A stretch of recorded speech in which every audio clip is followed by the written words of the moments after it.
Welcome to Making History. Today we explore how museums in Hong Kong, in particular the Hong Kong Museum of History, attempt to explain and portray the history of the metropolis city, as interpreted by people of the post-80s. Please welcome on the phone Charlotte Xu, a post-80 Hong Kong student. Hi. Hi. So tell me, Charlotte, what made you visit the Museum of History? Well, I hadn't been to the museum for a while, so I was interested to see how I would interpret what they were trying to say now as opposed to 10 years ago. Of course, there's also the fact that I had to do a coursework report. I see. So how did the museum engage you?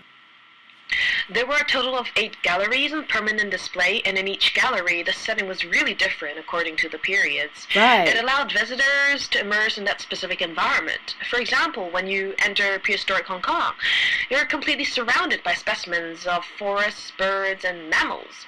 There were also sounds of animals to create a more realistic environment. Of course.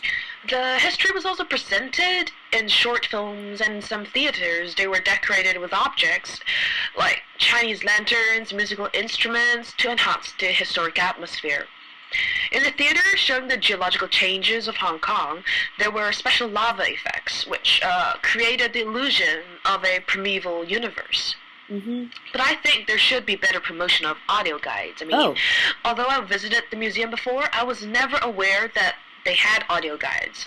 I think this has to do with the fact that when you enter the museum, you're immediately facing the entrance to the museum, whereas the information counter is on your far right. You wouldn't really notice the counter unless you wanted to get some information pamphlets, and even then, these are provided upon entering the galleries.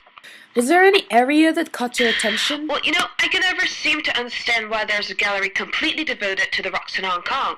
Although they reveal to us the evolution of Hong Kong, the gallery focuses more on the geography of the city instead of early settlements. The next gallery talks about human activity in the prehistoric period, but I think the two galleries could be combined. This complete gallery with no record of human activity involved contrasts strongly with the remaining 7 galleries. History is, according to the Princeton WordNet search, the discipline that records and interprets past events involving human beings. Yet we have a gallery that does not involve human beings. How does that count as Hong Kong's history? Well, as Carroll mentions in his article in 20th Century China, museums define what is history and what is important. Perhaps to emphasize on the importance of the geographical nature of Hong Kong, the curators have a separate gallery, which allows visitors, in particular local Hong Kong citizens, to realize their origin, to have a better understanding of their identity before their ancestors came into contact with the British and later on China in the 1997 Hanover. But other than a presentation of the initial history, did the museum omit anything? The Hanover in 1997 was definitely something the museum didn't pay enough attention to. There was only a theater and a tiny section that dealt with this event, yet this is a huge stage in the history of Hong Kong.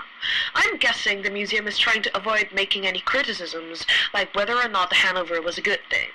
It's the same with the gallery about the Opium Wars. No criticism was made towards the British. I think it's not very good because the lack of criticisms weakens the sense of belonging and identity for local people, especially for those who did not live through the period. As Carroll noted, this museum lacks any conflict, and by this, I think he meant the presence of conflict shown would help enhance the identities for those who did not live through the periods. Did the museum help you identify yourself? I've been receiving both local and international schooling since young, so I actually feel more global instead of purely Hong Kong. My parents didn't tell me a lot about Hong Kong history either, so unfortunately, the museum couldn't help me identify myself. Perhaps a new gallery focusing on local and international school students would help us in identifying it and understanding ourselves better. Right. How did this visit compare to your previous visits? Well, I had to critically evaluate the exhibition, noting how museums portray Hong Kong history, so I paid attention to more of the details, such as the setting and artifacts. It was fun because I went with my friends. The museum was too big, though, too much information to digest and take in all at once. We visited the museum twice, but I think a few more trips would be better. Now, as a post-80, I think my goal of going to such museums is to get a glimpse of the past, instead of immersing myself in the settings as provided. Our ties to what is being shown in the museum will never be as strong as those who experienced these periods. For example, my grandmother, she refused to enter the gallery about Japanese occupation in Hong Kong at the Hong Kong Maritime Museum because she didn't want to relive the experience. Indeed. Well, it's interesting. I'm afraid we're out of time now, Right. but it's been really great to have you here with us, Charlotte. Thank you.